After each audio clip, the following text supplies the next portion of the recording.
Salamo 5:10.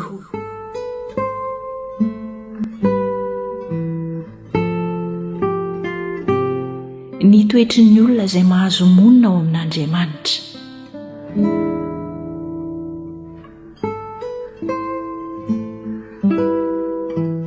Jehovah, iza no hitoetra ao amin'ny taperina kelinao? Iza no ononao an-tendrombohitra ao masina?